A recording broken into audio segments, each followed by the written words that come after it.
Olá, sexto ano, tudo bem? Vamos fazer a correção da nossa atividade. Vamos só recapitular um pouquinho o que foi a nossa aula anterior, certo? Vimos aí a questão das historinhas em quadrinhos. Foi mostrado também que trata-se de um gênero bastante antigo, que no passar do tempo passou por algumas modificações, obviamente para melhorar cada vez mais a estrutura e principalmente a maneira como era produzido. Tanto é que teve evolução aí na questão dos balões, tivemos aí evolução na questão dos movimentos cinéticos, tudo bem? E isso irei mostrar no decorrer da aula de correção, tudo bem? Então, no início já temos aqui a palavra gibi significa moleque, garoto, ok? Então, teve aí um grande destaque não, surgiu no século passado, só para ter uma ideia do quanto esse gênero é bastante antigo. E até então, a palavra gibi não era incorporada ao nosso dicionário, foi incorporado logo depois da grande quantidade de, digamos assim, de utilização desse termo, ok? Então, vamos lá para a nossa primeira questão. Na primeira questão, pede para fazer a análise desse seguinte quadrinho, ok? Personagem bastante conhecido por vocês e, além disso, foi apresentado também a questão das onomatopeias. Então, vamos lá. Onomatopeias. Provavelmente, você já pode observar que temos aqui. Quando se fala de onomatopeias, principalmente quando elas estão sendo empregadas em revista de quadrinhos, você já pode notar que nas histórias em quadrinhos, o texto não verbal e o verbal, eles se complementam, certo? São duas linguagens que não podem estar isoladamente colocadas. Uma vai ajudar a outra. Então, como você pode observar aqui, temos o personagem. Provavelmente, como já conhecemos, este personagem está em constante, não podemos assim constante, mas muitas vezes é perceptível que ele está fugindo de alguém. E provavelmente esse alguém vai ser justamente da Mônica, devido àquela, digamos assim, aquele acirramento que existe entre esses dois personagens. Ok? Então, quando eu falei de linhas cinéticas, podem notar essas pequenas linhas. São essas linhas que falo quando são linhas cinéticas, que vão dar ideia de movimento à personagem. Tá bom? Então, outra coisa é a questão aí das onomatopeias. Percebam aí a diferença de balões que é empregado para cada caso. Tudo bem? Feitas estas observações, vamos adiante. Outra situação, digamos aqui, a questão de balões, quando estão empregados para colocar onomatopeias ou quando fala de personagens. Tudo bem? Então, quando for onomatopeias, podem perceber que existe aí um diferencial bem perceptível dos outros, ok? Em relação ao tipo de balão. Então, vamos aí à nossa primeira questão. Na primeira questão, o que os personagens da HQ anterior estão fazendo? Como já foi descrito há alguns minutos anterior, certo? Então, o que eles estão fazendo? Cebolinha está sendo perseguido pela Mônica, ok? Então, fácil, espero que você tenha conseguido acertar aí a primeira questão. Vamos para a nossa segunda questão. Na segunda questão, no primeiro quadro, qual foi a reação do Cebolinha ao perceber que estava sem saída? Então, Cebolinha ficou assustado e parou de correr de repente. Então, ele encontrou uma saída, certo? Podem perceber que trata-se aí de algo quase impossível, mas no mundo das histórias em quadrinhos tudo é possível, ok? Vamos à terceira questão. Como é possível perceber que Cebolinha parou de repente? Informe todos os elementos utilizados. Além da onomatopeia e daquelas linhas cinéticas, é possível perceber aqueles floquinhos de fumaça que aparecem durante aquele momento em que ele força a parada dele, ok? Então, vamos lá. No desenho, a apresentação de som, de derrapagem, no caso, a onomatopeia, certo? Feito e representado por screech, além dos desenhos de fumaça e as linhas perto dos sapatos. Justamente aquelas linhas que eu falo, linhas que vão dar ideia de movimento. Tudo bem? Então, qualquer coisa, pausa o vídeo e confira a sua resposta.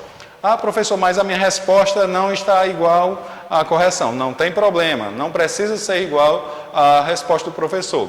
O importante é que você responda de maneira coerente como foi pedido. Se você colocou, pela presença de onomatopeias, das linhas indicadoras de movimento, pequenos imagens de fumaça, está correto? Com certeza, está coerente com o que foi pedido aqui. Não precisa ser exatamente com a resposta que está sendo sugerida aqui, certo?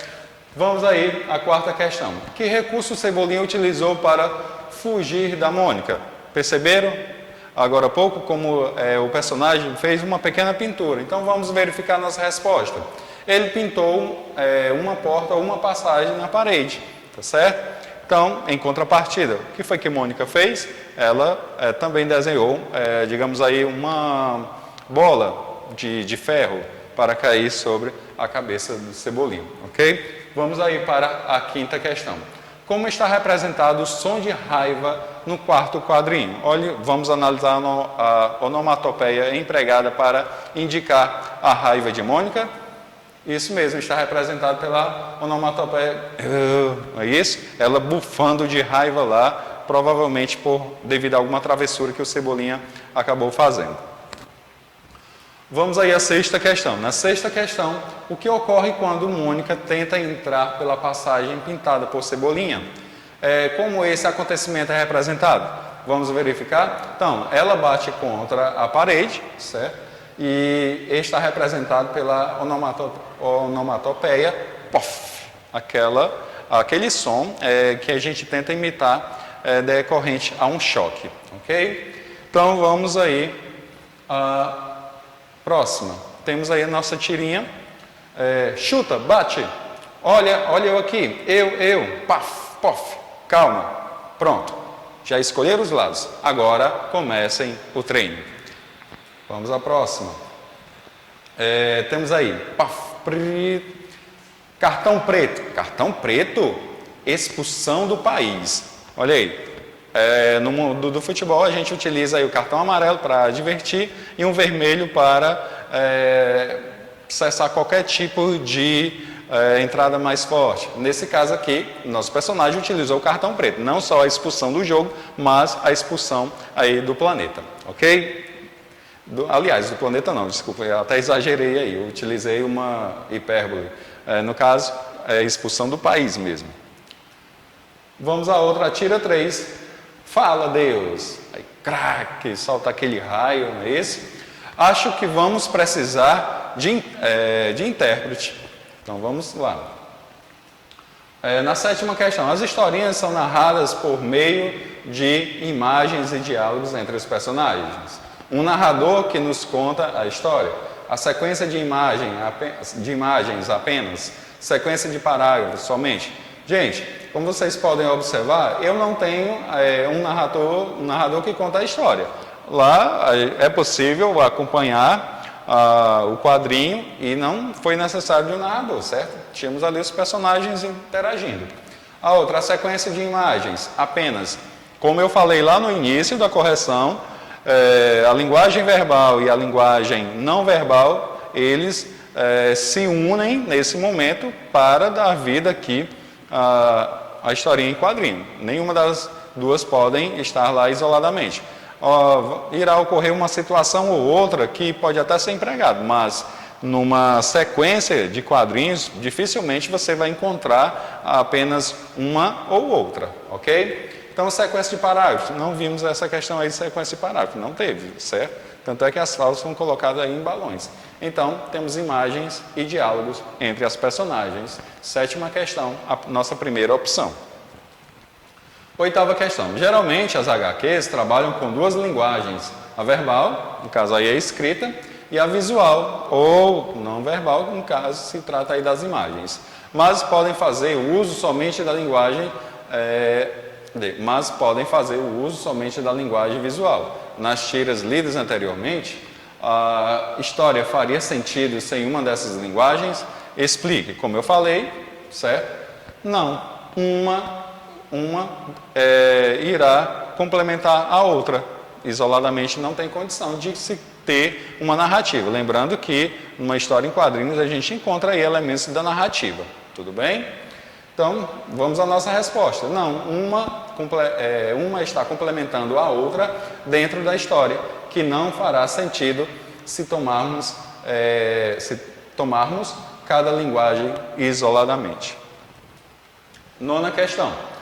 Que sentido as palavras a seguir presentes nas tiras tentam expressar? Obviamente que, pelo que nós já vimos em aulas anteriores e no início desta, facilmente vocês conseguiram responder aqui. Então, vamos verificar as respostas. Tudo bem? Então, vamos lá. O item A, paf, pof, no caso aí vai indicar o quê? Encontrões, esbarrões e faltas em jogo de futebol. Tudo bem? Ah, professor, mas esse tipo de onomatopeia só será empregado nessas situações? Obviamente que não. Em jogo de futebol. Olha o que foi visto aí logo no início entre a Cebolinha, entre o Cebolinha e a Mônica, certo? Então vamos ao próximo. Apito do juiz. Isso aqui geralmente vai indicar o quê? Um som metálico. Então provavelmente naquela situação, naquele contexto, vai indicar o apito do juiz. E crack, som de trovão, certo? Ou seja, som, obviamente. Ah, professor, mas trovão como é que se desenha? Obviamente você não vai desenhar o trovão, vai desenhar o raio. E logo após é que vem o trovão, é isso provocado pelo barulho. Vamos lá. 10ª questão. Na 10ª questão, volta às imagens na abertura desse capítulo e responda. Que sinal de pontuação costuma acompanhar essas palavras? Gente, geralmente vai ser exclamação. E se for algo relacionado a, digamos assim, a um questionamento, obviamente que será empregado aí a interrogação. Tudo bem? Então, a 10ª questão, a nossa resposta é o ponto de exclamação. Vamos aí à 11ª. Por que a palavra como crack e pof são importantes para as histórias em quadrinhos? Olha, do mesmo jeito que aquelas linhas cinéticas são importantes para dar movimento aos personagens, isso aqui também será muito útil devido a quê? Essas palavras permitem aproximar o leitor da ação das histórias, certo? Pois, por meio delas, uma ação pode ser expressa sem necessidade de descrição mais longas ou de outros recursos. Ao explorar esses recursos, os criadores das HQs fazem com que seus leitores imaginem sons e ruídos no ambiente em que se passa a história, gerando assim sensações e estímulos auditivos. Imagine aí, Mônica corre atrás do Cebolinha e de repente ela esbarra na parede e ela levanta meio que tonta, vendo estrelinhas, mas de repente ela tem uma ideia. Pinta aí uma bola de ferro para dar o troco no Cebolinha. Perceberam como a minha narrativa ela se estendeu mais? Nessa questão dos quadrinhos, não. Vai se utilizar desses recursos, principalmente para diminuir a questão do texto e fazer com que o leitor viaje mesmo na leitura. Tanto é que quando a gente pega um gibi, dificilmente a gente vai largar no momento em que pegamos. Agora, por quê? Porque aquilo nos atrai, prende a nossa atenção. Diferente de alguns livros por aí que, no caso, um romance. Tem alunos que quando pegam um livro um pouquinho mais extenso, é bem capaz de, alguns, não é o caso de vocês, eu tenho certeza disso, que vai pegar um livro e ler o título, o resumo, no caso, e fica por lá mesmo. Não. Por quê? Porque eu acho que, primeiro, o aluno, o leitor talvez não tenha interesse pelo gênero, e segundo, talvez não tenha recurso suficiente para atrair o leitor, tá certo? Então, há uma série de fatores. Então, o gibi já corre por outro lado, procura chamar a atenção do seu leitor através desses recursos que já foram apresentados aqui. 12ª questão. As tirinhas de Luiz Fernando Veríssimo, assim como a história em quadrinhos do Cebolinha, são narrativas ficcionais, portanto, envolvem fatos, personagens, tempos e espaço como base nelas, informe os elementos solicitados a seguir. Então, os personagens, temos aqui, são cobras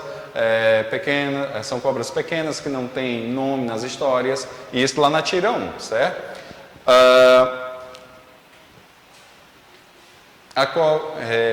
A cobra usa um boné, pois representa um treinador. Na 2, apenas um apito e é utilizado para caracterizar o juiz. O tempo já vai ser indicado o quê? Na 1 e 2 se passa durante o dia, na 3 durante a noite. Espaço, nas tiras 1 e 2 em um campo de futebol, na 3 em um espaço aberto. Certo? 13ª, na segunda tira, na tira 2, a ação representa o primeiro quadro e gera uma consequência. Que ação foi essa? Olha, um dos jogadores cometeu falta. B, qual foi a consequência disso? O juiz expulsou, viu? Deu cartão preto, aliás, expulsou logo, foi do país. 14ª, na tira 3, o que a cobra está se referindo quando diz que precisarão de um intérprete? Justamente devido àquele sinal que foi colocado lá, de um raio. Não se saberia se era um sinal de aprovação ou reprovação, não é isso? Então, se referindo ao ruído de trovão, como se fosse uma forma do Deus interpelando no primeiro quadro, se comunicar com uma das personagens da tirinha. Fica subentendido, portanto, que esse ruído é a voz de Deus, mas que não seria compreensível para as cobras, ou seja, se era sinal de aprovação ou reprovação. Gente, a parte de interação, eu gostaria que vocês enviassem para este e-mail aqui, certo? Reza a lenda que o aluno que envia as respostas da interação para o professor, ele ganha bons pontos, certo? Vamos ver aí se essa lenda vai se confirmar mesmo. Vamos aí à questão agora da revisão de letras e fonemas. Vamos prestar atenção naquele material extra que enviei para vocês. Tudo bem? Então, a primeira questão, temos sobre as letras e fonemas, assinale a única alternativa correta.